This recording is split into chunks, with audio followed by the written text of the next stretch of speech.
আপোনালোকে চাই আছে এনিভাৰ 24 এনিভাৰ 24 বিশেষ অনুষ্ঠান কথা ছবিলৈ আপোনালোক সকলোকে স্বাগতম জনাই আজি আমাৰ অনুষ্ঠান আৰম্ভ কৰিব লৈছো। আজি আমাৰ অনুষ্ঠানত উপস্থিত আছে অসমৰ ভ্ৰাম্যমাণ জগতৰ এজন বলিষ্ঠ অভিনেতা ট্ৰেজেডি কিং খ্যাত মৃদুল কুমাৰ দেৱ, তেখেতক আমাৰ অনুষ্ঠানৰ মাজলৈ স্বাগতম জনাইছো। নমস্কাৰ, মই কথা ছবিক মোৰ ফালৰ পৰা আন্তৰিক কৃতজ্ঞতা জ্ঞাপন কৰিছো। আমি নাটকৰ সৰু সৰু মানৱ জীৱনৰ মনৰ খবৰ ল'বলৈ ৰাতিপুৱাই মই থকা স্থলীলৈ আহিছে, তাৰ কাৰণে বহুত বহুত ধন্যবাদ। হয়, আপুনি ভ্ৰাম্যমাণ জগতৰ বিষয়ে কওক। ভ্ৰাম্যমাণ জগতৰ বিষয়ে মই ভ্ৰাম্যমাণ জগতৰ বিষয়ে ক'বলৈ ভ্ৰাম্যমাণৰ পৰা আঁতৰিবই নোৱাৰো। গতিকে দূৰৰ পৰা চাই মই ভ্ৰাম্যমাণ কোৱা নাই, মই ভ্ৰাম্যমাণৰ এটা অংগ হৈ পেলাই কথাখিনি ক'ব বিচাৰিছো। আজিৰ যুগত আজিৰ তাৰিখত ভ্ৰাম্যমাণ হ'ল নিজকে পৰীক্ষা কৰাৰ, নিজকে মানুহৰ মাজলৈ লৈ যোৱাৰ খুব ধুনীয়া মাধ্যম, বলিষ্ঠ মাধ্যম। আৰু আজিৰ তাৰিখত ভ্ৰাম্যমাণ থিয়েটাৰত কাম কৰি সততাৰে কাম কৰি জীৱিকা নিৰ্বাহ কৰাৰ এটা বৰ উত্তম পন্থা বা মাধ্যম। কাৰণ এখন ভ্ৰাম্যমাণত এতিয়া 110 জনৰ পৰা 120 জন মানুহে কাম কৰে আৰু 110 জনৰ 110টা পৰিয়াল 5টাকেও যদি ধৰো এখন ঘৰত, তেতিয়াহ'লে প্ৰায় 30খন থিয়েটাৰত কিমান পৰিয়াল পোহপাল দি আছে। গতিকে থিয়েটাৰ হ'ল আমাৰ নিবনুৱা কাৰণে নমস্য এখন মাধ্যম, কাৰণ বহুত নিবনুৱা সমস্যা থিয়েটাৰে চল্ভ কৰি আছে। আপোনাক ভ্ৰাম্যমাণৰ ট্ৰেজেডি কিং বুলি পৰিচিত, সেই সম্পৰ্কে কি ক'ব? ক'ব নোৱাকে মোক ট্ৰেজেডি কিং বনালে অসমৰ ৰাইজে। মই আচলতে কমেডি কৰো, কমেডি খুব ভাল পাওঁ কমেডি কৰি। এবাৰ দেখিছে কোনো কমেডিয়ে কৰি আছে। হয়তো তেনেকুৱা কিছুমান চৰিত্ৰ মোৰ তালৈ মোৰ হাতলৈ আহিলে, যিবিলাক জীৱন মই মানুহৰ মাজত কৰিলো, ত্যাগী ককায়েক, ত্যাগী প্ৰেমিক, ত্যাগী পুত্ৰ, এনেকে গৈ গৈ মোক মানুহে সেই ষ্টাইলত বা সেইটো মানে চৰিত্ৰত দেখিবলৈ ভাল পোৱা হ'ল। আৰু ক'ব নোৱাকে অসমৰ ৰাইজে মোক ট্ৰেজেডি কিং নাম দিলে। আপোনাৰ পৰিয়ালৰ বিষয়ে ক'ব, আপোনাৰ ঘৰ? হয়, মোৰ ঘৰ আমিও একেবাৰে অৰিজিনেল মাজুলী হয়, মাজুলী সত্ৰৰ মানুহ আমি। আৰু এতিয়া মোৰ ঘৰ হ'ল উত্তৰ লখিমপুৰ শ্ৰী ভূঞা ৰঙাজান শ্ৰী ভূঞা গাঁৱত, য'ত মাধৱদেৱৰ জন্মস্থান আছে। লেটেকু পুখুৰীতে মোৰ ঘৰ। পৰিয়াল মোৰ মা সদায় কৰি থকা, মা নাই বুলি ক'ব দুবাৰমান ক'বলগীয়া হৈছে মোৰ জীৱনত। গতিকে মোৰ মা নাই এতিয়া, দেউতা আছে, ভাইটি দুটা আছে, ভন্টি দুজনী আছিলে, বিয়া দিলো। মোৰ ব্যক্তিগত পৰিয়াল হ'ল এতিয়া মোৰ দুটা বাচ্ছা, ছোৱালী ডাঙৰ, ল'ৰাটো সৰু। পৰিবাৰ আমি এতিয়া থাকো, আমাৰ অৰিজিনেল এতিয়া ঘৰ হ'ল, মোৰ জন্ম ঘৰ হ'ল লখিমপুৰত, লেটেকু পুখুৰী থানত। আৰু আমি থাকো এতিয়া কৰ্মসূত্ৰে বা স্কুলৰ কাৰণে আমি গুৱাহাটী বস্কত থাকো। ভ্ৰাম্যমাণ জগতত আপুনি কোন চনত আহিছিলে? 1993 চনত আহিছিলো। প্ৰথমখন থিয়েটাৰ হেঙুলত আছে, হেঙুল থিয়েটাৰত আহিছিলো। হেঙুল থিয়েটাৰতে 1993 চনতে প্ৰশান্ত দাই খুব মৰমেৰে মোক মাতিছিলে, আহিছিলো। আৰু তেতিয়াৰ পৰা আজিলৈকে অসমৰ ৰাইজে মোক উভতি চাবলৈ দিয়া নাই। অসমৰ ৰাইজে কোনোদিন কোৱা নাই তই আৰু আহিব নালাগে, বৰঞ্চ অসমৰ ৰাইজে দিনক দিনে মোক বহুত বেছি মৰম কৰিছে। এই মৰমখিনিলৈ জীয়াই আছো। আৰু ভৱিষ্যতৰ 2টা বছৰলৈ মোৰ অলৰেডি চুক্তি হৈয়ে আছো। অহা বছৰ মই সূৰ্যত থাকিম, থিয়েটাৰ সূৰ্য, তাৰ পিছৰ বছৰ থাকিম মই বৰদৈচিলাত। গতিকে ভ্ৰাম্যমাণ মোৰ কাৰণে জীৱিকাই নহয়, এতিয়া মোৰ জীৱন, মোৰ উশাহ নিশাহ। মোৰ যদি জন্ম, মৃদুলৰ জন্ম কোনোবাই প্ৰশ্ন কৰে, মোৰ জন্ম বয়স কিন্তু 32টা বছৰহে হৈছে। তাৰ আগতে মোৰ মৃদুলটোক কোনেও মৰম কৰা নাছিল, কোনেও জনাও নাছিলে। এই 32টা বছৰত 1993 চনৰ পৰা যেতিয়া মই মৃদুল হিচাপে এখন থিয়েটাৰত চুক্তিবদ্ধ হলো হেঙুলত, তেতিয়াৰ পৰা মানুহে মোক এজন দুজনকে ভাল পাই আজি মোক লাখজনে মোক ভাল পায়। গতিকে মোৰ মৃদুলৰ জন্ম দিলে আজি 32টা বছৰে অসমৰ ৰাইজে। গতিকে এই অসমৰ ৰাইজক এই চিগতে মই আমাৰ চেনেলটোৰ জৰিয়তে ধন্যবাদ জ্ঞাপন কৰিছো। মই অতি নিৰাপদ অসমৰ ৰাইজৰ বুকুত, মোৰ অনুভৱ হয় অতি নিৰাপদ। অসমৰ ৰাইজৰ বুকুৰ মাজত মোৰ পোষ্টাৰ আছে, সেইকাৰণে মই নিৰাপদ। যিমানে ৰ'দ বৰষুণ হওক সেইখন পোষ্টাৰ কেতিয়াও শেষ হৈ নাযায়। মই এটাই কৰা জোৰে কৰো, মিনতি কৰোঁ যে অসমৰ ৰাইজে মোক জীয়াই ৰাখিছে, অসমৰ ৰাইজে মোক জীয়াই ৰাখিব, আৰু ময়ো যেতিয়ালৈকে মই পাৰোঁ অসমৰ ৰাইজক মনোৰঞ্জন দিয়াৰ চেষ্টা কৰি যাম। ঠিক আছে। আপোনাৰ প্ৰশ্নটো আছিল যে বহুত দূৰৰ পৰা দৰ্শক আপোনাক চাব আহে, সেইটো মোৰ কাৰণে, হয়, মইতো কৈছো বাৰে বাৰে, দৰ্শক হৈ মোৰ কাৰণে ভগৱান। হয়, মই তেওঁলোকৰ বুকুৰ পষ্টাৰ সদায় জীয়াই থাকিব বিচাৰো। মই যদি বা কেতিয়াবা কেনেবাকে ভাগ্যৰ পৰা নাইকিয়াও হৈ যাওঁ, এতিয়া দিনতো মই নাইকিয়া হৈ যাবই লাগিব। হয়। তেনেকৈ আমাৰ আগৰ অভিনেতা অভিনেত্ৰীসকল ভাগ্যৰ পৰা আঁতৰি গুচি গৈছিল। হয়। কিন্তু মোৰ সৌভাগ্য যে মই 33টা বছৰ কিন্তু একে ঠাইতে মই নাটক কৰি আছো, একে সমান মৰম গৈছে, বৰঞ্চ মোৰ কাৰণে মৰমটো কাৰণে বাঢ়িছে অসমৰ ৰাইজৰ। হয়, হয়। গতিকে মই কালি শুনিছো, কালি মোক লগ কৰিছে প্ৰায় ইয়াৰ পৰা 30-35 কিলোমিটাৰ দূৰৰ পৰা মানুহ আহিছে আমাৰ নাটক চাবলৈ, মোক মৰম কৰিছে, বিনিময়লৈ গৈছে, মোৰ সৈতে কথা পাতিছে, এখন ফটো উঠিছে, মোক কৈছে যে আমি বহুত দূৰৰ পৰা আহিছো। এই যে বহুত দূৰৰ পৰা তেওঁ আহিছে মোৰ নাটক চাবলৈ, আমাৰ নাটক চাবলৈ, মোক মৰম কৰিবলৈ আহিছে, তেওঁ মোৰ কাৰণে আচলতে এতিয়া দৰ্শক হৈ থকা, তেওঁ মোৰ কাৰণে ভগৱান হৈছে। কাৰণ তেওঁ গোটেই দিনটোৰ পৰিশ্ৰমখিনি আওকাণ কৰি তেওঁ 30 কিলোমিটাৰ দূৰ আহি মোক মৰম কৰিছে, চাই গুচি যোৱা নাই, আকৌ মোক লগ কৰিছে। গতিকে এইখিনি নকওঁ, যেতিয়া মানুহৰ সদিচ্ছা থাকে, মৰম থাকে, 30 কিলোমিটাৰ দূৰলৈ যাব পাৰে, যায়, সেইটো একান্তই মানুহৰ মৰমৰ ওপৰত নিৰ্ভৰ কৰিব। আমি সৰু থাকোতে শুনিছিলো যে আজি ট্ৰেজেডি কিং আহিব, মঞ্চ ফালি দিব, এই কথাটো কেনেকে ল'ব? ট্ৰেজেডি কিং নামটো মই কৈছোৱে, মোক কেনেবাৰে মঞ্চ ফালি দিব, তেনেকে মানুহে মৰম কৰে। মই কৰা চৰিত্ৰবিলাক ত্যাগী আছিল, ত্যাগী। মই কৰা চৰিত্ৰবিলাক কাৰোবাৰ ভাল লগা গিৰিয়েক, কাৰোবাৰ ত্যাগী গিৰিয়েক, ত্যাগী পুত্ৰ, মৰমীয়াল ককাই, যাৰ ত্যাগ কৰোতে কৰোতে জীৱনটো নিখৰ হৈ যায়, এনেকুৱা বহুত চৰিত্ৰ মোৰ দ্বাৰা কৰালে নাট্যকাৰসকলে। গতিকে এইখিনি চাই মানুহক মোক ট্ৰেজেডি কিং নাম দিলে। আচলতে মই কমেডি কৰা হয়, মই আচলতে কমেডিহে কৰো, খুব ভাল পাওঁ কমেডি কৰি। ইমান ভাল কৰো মই নাজানো, মই কমেডি কৰি ভাল পাওঁ। যিয়ে নহওক, মানুহে নাম দিলে ট্ৰেজেডি কিং, কিন্তু মানুহৰ মই আৰু এইখিনি প্ৰসংগত এটা কথা ক'ব বিচাৰিছো। মোক মাজে মাজে মানুহে প্ৰশ্ন কৰে যে আপুনি মঞ্চৰ মহানায়ক, মঞ্চৰ সেনাপতি, মঞ্চৰ সম্ৰাট, ট্ৰেজেডি কিং, কমেডি কিং, কি হৈ জীয়াই থাকিব বিচাৰে মানুহৰ বুকুত? মই এটা কথা কওঁ, এই সম্ৰাট, যুৱৰাজ, মহাৰাজ এইখিনি মোৰ কোনো প্ৰয়োজন নাই।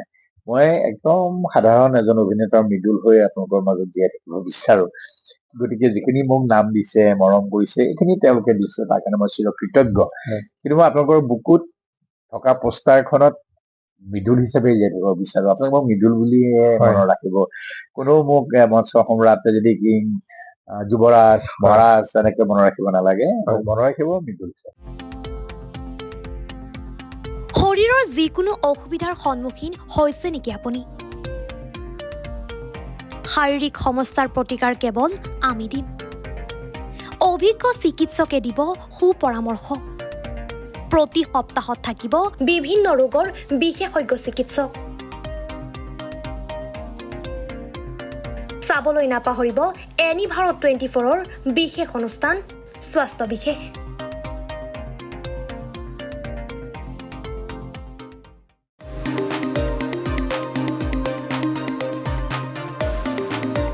আপোনাৰ ঘৰখন আৰু অফিচটো চালে চকুৰোৱাকৈ সজাওক। আজি আহক সকলো ধৰণৰ অত্যাধুনিক ফাৰ্নিচাৰৰ বাবে চিটি ফাৰ্নিচাৰ 6 মাইল গুৱাহাটী। আমাৰ ঠিকনা 6 মাইল পাঞ্জাবাৰী ৰোড, পুৰবিটাৰীৰ সন্মুখত, গুৱাহাটী। আমাৰ যোগাযোগ নম্বৰ 9435013969।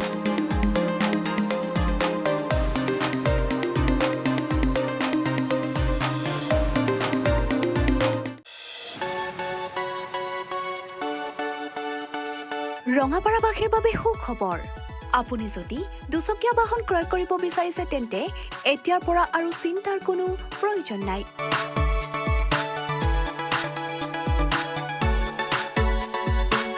আপুনিও আহিব পাৰে DBP associate Bajaj two wheeler ডিলাৰলৈ।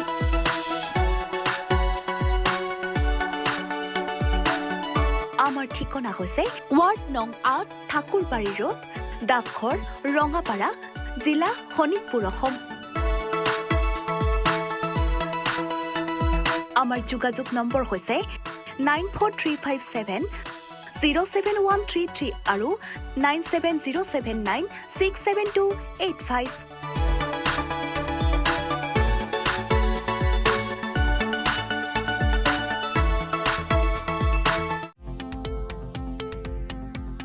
শৰীৰৰ যিকোনো অসুবিধাৰ সন্মুখীন হৈছে নেকি আপুনি?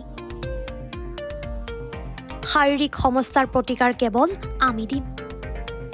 অভিজ্ঞ চিকিৎসকে দিব সুপৰামৰ্শ। প্ৰতি সপ্তাহত থাকিব বিভিন্ন ৰোগৰ বিশেষজ্ঞ চিকিৎসক। চাবলৈ নাপাহৰিব এনি ভাৰত 24ৰ বিশেষ অনুষ্ঠান স্বাস্থ্য বিশেষ।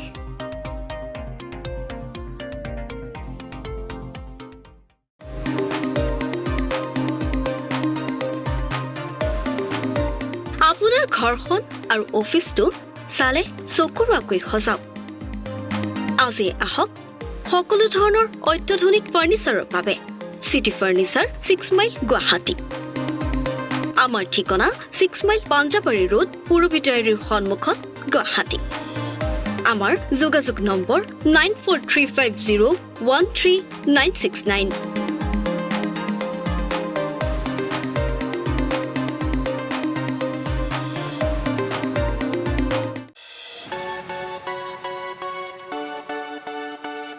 ৰঙাপাৰাবাসীৰ বাবে সুখবৰ।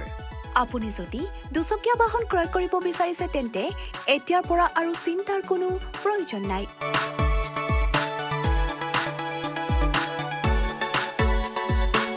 আপুনিও আহিব পাৰে DBP associate Bajaj two wheeler ডিলাৰলৈ।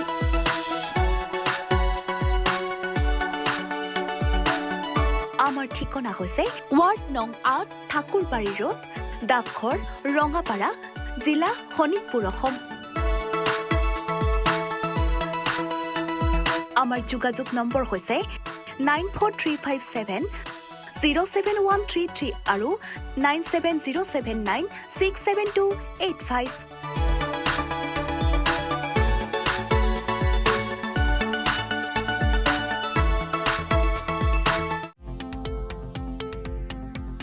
শৰীৰৰ যিকোনো অসুবিধাৰ সন্মুখীন হৈছে নেকি আপুনি? শাৰীৰিক সমস্যাৰ প্ৰতিকাৰ কেৱল আমি দিম। অভিজ্ঞ চিকিৎসকে দিব সুপৰামৰ্শ। প্ৰতি সপ্তাহত থাকিব বিভিন্ন ৰোগৰ বিশেষজ্ঞ চিকিৎসক। চাবলৈ নাপাহৰিব এনি ভাৰত 24ৰ বিশেষ অনুষ্ঠান স্বাস্থ্য বিশেষ।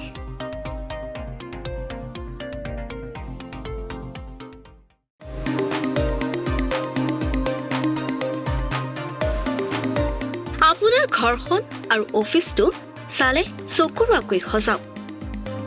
আজি আহক সকলো ধৰণৰ অত্যাধুনিক ফাৰ্নিচাৰৰ বাবে চিটি ফাৰ্নিচাৰ 6 মাইল গুৱাহাটী। আমাৰ ঠিকনা 6 মাইল পাঞ্জাবাৰী ৰোড পুৰবিটাৰীৰ সন্মুখত গুৱাহাটী।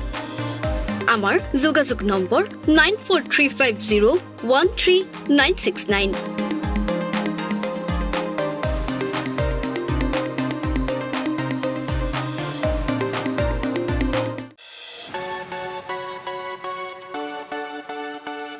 ৰঙাপাৰাবাসীৰ বাবে সুখবৰ।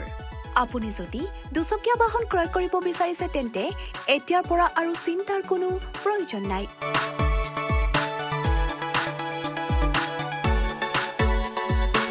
আপুনিও আহিব পাৰে DBP associate Bajaj two wheeler ডিলাৰলৈ।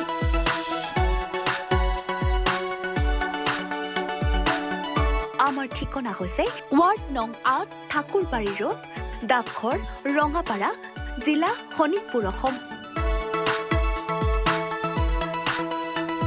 আমাৰ যোগাযোগ নম্বৰ হৈছে 94357 07133 আৰু 9707967285।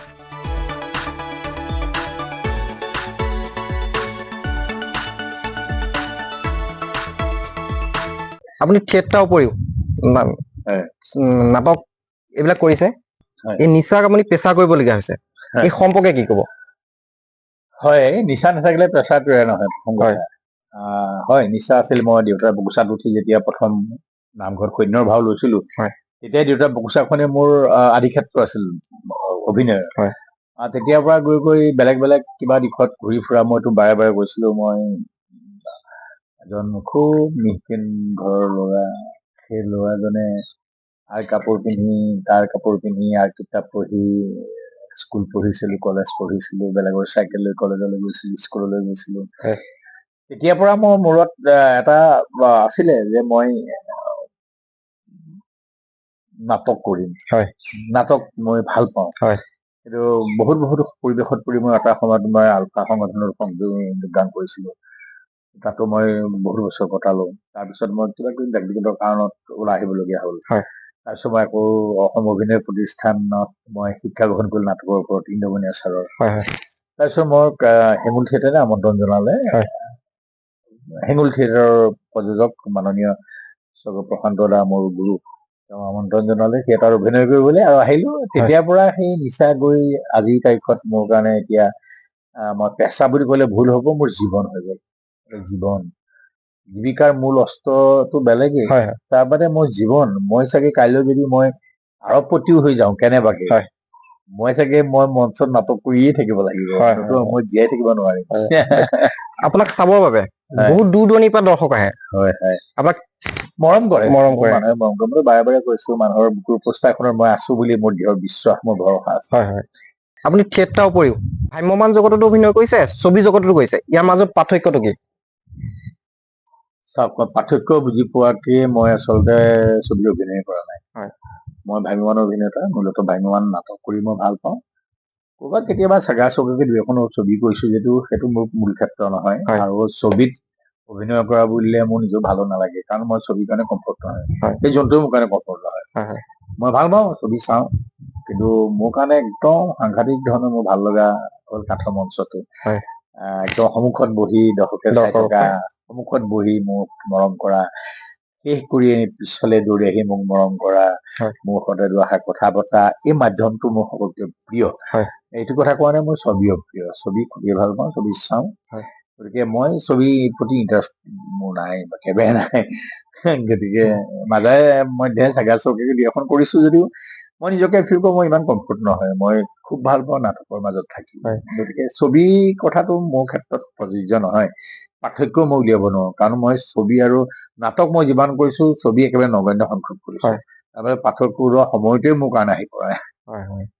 আপোনাৰ পৰা এটা আমি ডাইলগ শুনিম, আপোনাৰ জীৱনৰ আটাইতকৈ ভাল লগা ডাইলগ। সংলাপটো কৰি থাকো, বেলেগ বেলেগ চৰিত্ৰৰ মাজত সোমাই থাকি বেলেগ বেলেগ চৰিত্ৰক সংলাপ কওঁ, আমাৰ দ্বাৰা কৰোৱা হয়, আমি সেইমতে কাম কৰো। গতিকে এটা সংলাপ কবলৈ কৈছে আপুনি, এটা সংলাপ কম বাৰু। সংলাপৰ মাজতেই জীৱন আমাৰ। মই আজি এটা সংলাপ কবলৈ মন গৈছে। মোৰ মা ঢুকুৱা আজি এমাহো হোৱা নাই। মাৰ মৃত্যুৰ সেই সময়খিনি মোৰ এতিয়াও খুব সজীৱ আৰু কেঁচা হৈ আছে। মই এতিয়াও দেখি থাকো তুলসী তলত বগা কাপোৰত টুপটুপ বৰষুণ পৰি থাকোতে মা শুই থকা সেই অৱস্থাটো। মই এতিয়াও অনুভৱ কৰো, মই নাটক কৰি 11:30 বজাত যেতিয়া মাক চুই চাওঁ গৈ পেলাই, মা নিথৰ, চাচা, ঠাণ্ডা। গতিকে মোৰ এটা সংলাপ মনত পৰিছে, সংলাপটোকে কওঁ। মাক লৈ আছিল যে, মা অ মা ক'ত যায় অ? কি হ'ল আজি নাই দেখা? সদায় সদায় মোলৈ ভাত ৰান্ধি থোৱা, সদায় সদায় ভাত ঢাকি থোৱা, আৰু মই আহিলেই তুমি কোৱা ভাত ঢাকি থৈছো খা। আজি কিয় নাই মা? আজিতো মই নাটকৰ পৰা আহি পেলাই, মঞ্চৰ পৰা আহি পেলাই মই দুৱাৰ খুলি ঘৰত সোমাইছো। আগতে মই দুৱাৰ খোলা শব্দ শুনিলেই তুমি অসুখীয়া গাতে দৌৰি আহিছিলা। মই খাই থাকোতে মোক আমোদজনককৈ চাই আছিলা দুৱাৰ মুখতো। আজি কলৈ গ'লা মা? কলৈ গ'লা? এচাম দৰ্শকে এখন নাটক চলি থাকোতে সুন্দৰভাৱে উপভোগ কৰে, কিন্তু এচামে পৰিৱেশ বিনষ্ট কৰিব চেষ্টা কৰে। এই ক্ষেত্ৰত কি ক'ব? মই আচলতে এই ক্ষেত্ৰত সৌভাগ্যৱান।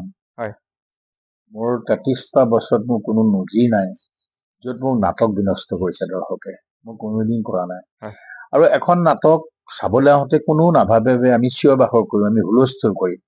যেতিয়া নাটকে বিচৰাটো মানুহে বিচৰাটো নাটকে দিব নোৱাৰে, এজন অভিনেতাৰ পৰা অভিনয় চাবলৈ অহা সেই অভিনয়টো মানুহে দিব নোৱাৰে, তেতিয়াহ'লে মানুহ অসন্তুষ্টি হয়।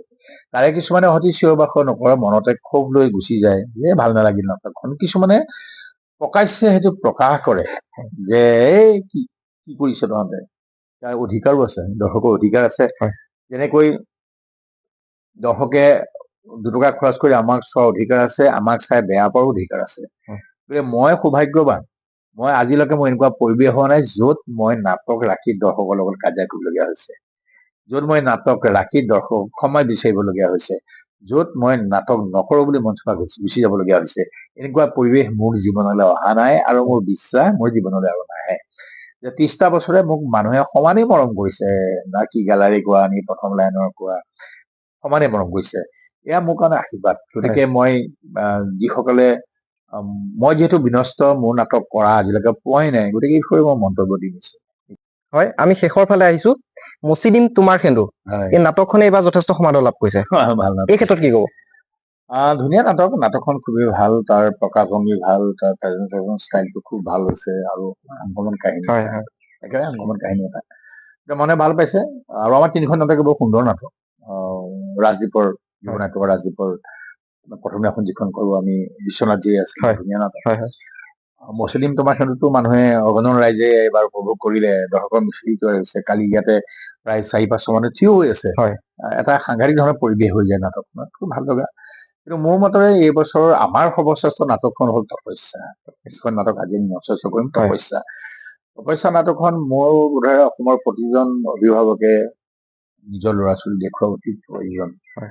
গতিকে প্ৰতিখন নাটকে আমাৰ কাৰণে ভাল। মানুহৰ মৰম কৰে, হয়। কোনোবা এখনক বেছি মৰম কৰে। এখন ঘৰৰ 4-5টা ল'ৰা ছোৱালী থাকিলে কোনোবা এটাক বেছি মৰম কৰো, মানে বেছি ভাল হৈ ওলাই যায়। হয়। নাটকো তেনেকুৱাই বস্তু। হয়। নাটকখন এটা মানুহে ভাল পাইছে। গতিকে আৰু মই এই ক্ষেত্ৰতে ক'ব বিচাৰিছো, মই এইবছৰ ৰাজধানী থিয়েটাৰত আছো, হয়।